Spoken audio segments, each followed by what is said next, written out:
Selamat pagi bosku, jumpa kembali bersama saya Cecilia dari Pilar Mas Investindo Sekuritas. Touch your heart, touch your profit.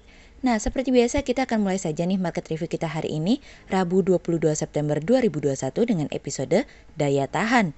Maka dari itu jangan kemana-mana ya bosku, tetap di channel Pilar Mas Investindo Sekuritas. Touch your heart, touch your profit. Pionir Sekuritas Channel di Indonesia.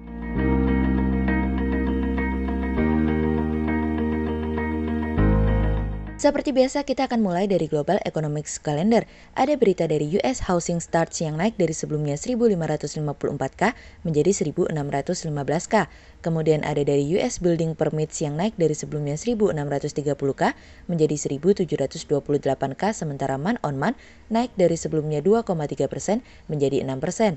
Kemudian ada dari US Current Account Balance yang turun dari sebelumnya minus 189,4 billion dolar menjadi minus 190,3 billion dolar. Kemudian kita beralih ke corporate news. Ada berita dari PT Ciputra Development Tbk atau CTRA yang hingga saat ini marketing sales apartemen CTRA baru mencapai 30% atau setara sebesar 150 miliar rupiah dari kontan.co.id. Kemudian ada dari PT Trimegah Karya Pratama Tbk atau UVCR yang jumlah pelanggan bertambah pendapatan ultra voucher atau UVCR terkerek 139% dari kontan.co.id. Kemudian ada dari PT Metropolitan Land Tbk atau MTLA yang makin gencar dalam penjualan hunian khususnya untuk segmen rumah tapak dari kontan.co.id. Kemudian pada perdagangan hari Selasa tanggal 21 September 2021, IHSG ditutup melemah 15 poin atau minus 0,26% menjadi 6.060. Sektor keuangan, industrial, kesehatan, properti bergerak negatif dan mendominasi penurunan IHSG kali ini.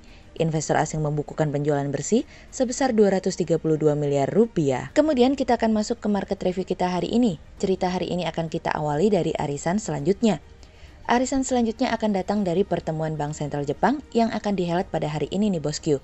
Bank Sentral Jepang secara keseluruhan akan mencoba untuk melirik untuk memberikan stimulus lanjutan terutama ketika ada pemilihan Perdana Menteri dalam waktu dekat, yang dimana perubahan Perdana Menteri tersebut memberikan opsi adanya stimulus yang lebih besar untuk dapat menopang perekonomian, mendorong pemulihan lebih cepat dan memberikan kekuatan bagi fundamental perekonomian yang baru. Tingkat suku bunga Bank Sentral Jepang sendiri diproyeksi tidak akan berubah begitupun menurut proyeksi kami. Target pembelian obligasi di pasar pun juga belum akan memberikan perubahan yang berarti. Sejauh ini, tampaknya pertemuan Bank Sentral Jepang kali ini akan lebih banyak memberikan hal-hal yang sama seperti sebelumnya, hingga perubahan arah pada pemerintahan terlihat jelas. Gubernur Bank Sentral Jepang justru akan terfokus terhadap arah kebijakan baru mereka yaitu Green Economy, yang dimana mereka melihat bahwa ini merupakan salah satu bentuk yang akan menjadi visi mereka dalam beberapa tahun mendatang untuk melawan pemanasan global. Sejauh mata memandang, inflasi di Jepang tampaknya terlihat masih lemah sehingga akan ada kesulitan bagi Bank Sentral Jepang untuk dapat melakukan taper tantrum seperti bank sentral lainnya. Bagi Bank Sentral Jepang, perubahan arah pada pemerintah tentu akan memberikan sedikit banyak hal-hal yang harus mereka pertimbangkan sendiri, khususnya bauran kebijakan antara moneter dan fiskal di tengah situasi dan kondisi saat ini di mana Jepang membutuhkan itu semua untuk menopang perekonomiannya yang terlihat masih kesulitan meskipun ada tanda-tanda kebangkitan di sana. Bagi Kuroda sendiri, tujuan inflasinya tetap berada di 2% ditambah dengan memberikan stimulus jangka panjang bagi perekonomian di Jepang. Dampak yang diberikan COVID-19 semakin terasa sehingga membuat Bank Sentral Jepang harus memberikan sesuatu yang baru, dorongan baru untuk dapat memberikan angin bagi perekonomian. Kandidat terbesar bagi Perdana Menteri Jepang, Taro Kono, diperkirakan memiliki kandidat terbesar untuk menjadi Perdana Menteri di negara samurai tersebut. Namun demikian harapan dan kesempatan semua calon adalah sama, tinggal bagaimana mereka dapat menyampaikan program ekonomi yang menjadi perhatian semua pihak. Dari sisi Bank Sentral sendiri, kami menantikan arah program Green Economy yang digerakkan oleh Jepang untuk dapat mendorong perekonomian secara jangka pendek, namun memberikan dampak secara jangka panjang. Arisan ini akan menjadi arisan kedua setelah arisan Bank Indonesia dan sebelum The Fed. Ini akan menjadi pekan yang cukup sulit bagi kita karena baik dari sisi pelaku pasar dan investor, arah Bank Sentral akan memberikan sebuah arah bagi perekonomian di masa yang akan datang. Kemudian cerita selanjutnya datang dari arisan pertama Bank Indonesia. Berdasarkan RDG BI pada tanggal 20 hingga 21 September, Bank Indonesia memutuskan untuk kembali mempertahankan suku bunga acuan 7 DRRR pada level 3,5%. Keputusan ini sejalan dengan perlunya menjaga stabilitas nilai tukar dan sistem keuangan di tengah perkiraan inflasi yang rendah dan upaya untuk mendukung pertumbuhan ekonomi. Bank Indonesia melihat kinerja ekonomi domestik telah menunjukkan adanya perbaikan secara bertahap seiring dengan perbaikan mobilitas akibat pelonggaran PPKM. Pada awal Agustus 2021, aktivitas domestik membaik dan tercermin dari beberapa indikator diantaranya penjualan retail, PMI manufaktur, sistem clearing BI, dan RTGS yang menunjukkan adanya peningkatan. Kinerja ekspor tetap kuat seiring dengan kenaikan permintaan dari mitra dagang.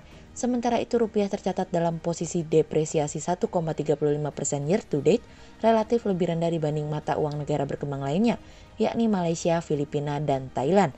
Bank Indonesia mencatat sebanyak 2,99 triliun rupiah modal asing keluar dari pasar keuangan domestik pada minggu ketiga September 2021. Aliran modal asing yang keluar dari pasar surat berharga negara atau SBN mencapai 4,03 triliun rupiah dan dari pasar saham sebesar 1,04 triliun rupiah. Di sisi lain, aliran modal asing yang masuk ke pasar keuangan domestik sepanjang 2021 tercatat mencapai 18,21 triliun rupiah. Pada saat yang sama, imbal hasil SBN tenor 10 tahun tercatat meningkat menjadi 6,14%. Bank Indonesia akan terus memperkuat koordinasi dengan pemerintah dan otoritas terkait untuk memonitor secara cermat dinamika penyebaran COVID-19 dan dampaknya terhadap perekonomian Indonesia dari waktu ke waktu. Di samping itu, Bank Indonesia juga akan memperkuat langkah-langkah koordinasi kebijakan lanjutan yang perlu ditempuh untuk menjaga stabilitas makroekonomi dan sistem keuangan, serta menopang pertumbuhan ekonomi Indonesia tetap baik dan berdaya tahan.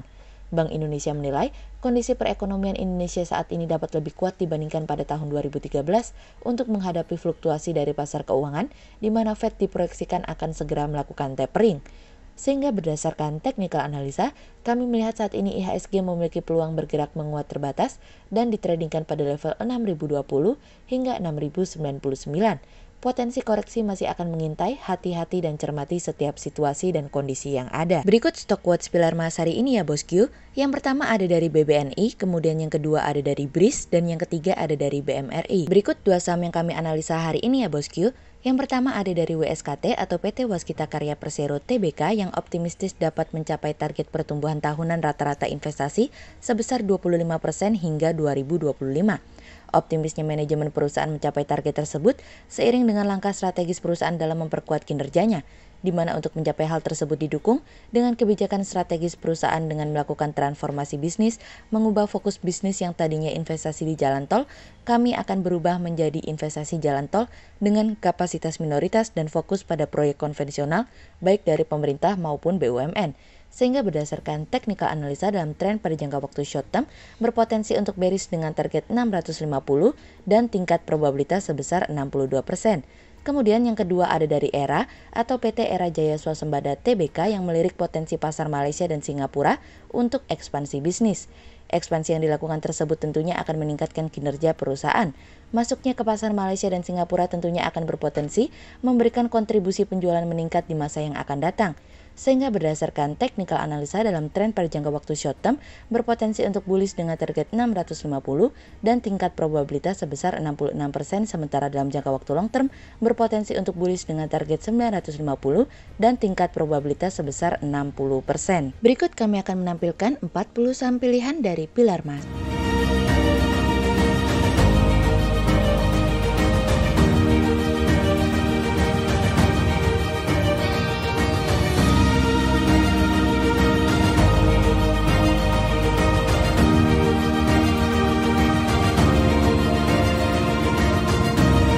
Sekian untuk review market kita kali ini ya bosku. Untuk info lebih lengkapnya bosku bisa download PDF dengan klik link di bawah video ini atau bisa juga langsung akses ke website kami di www.pilarmas-investindo.co.id.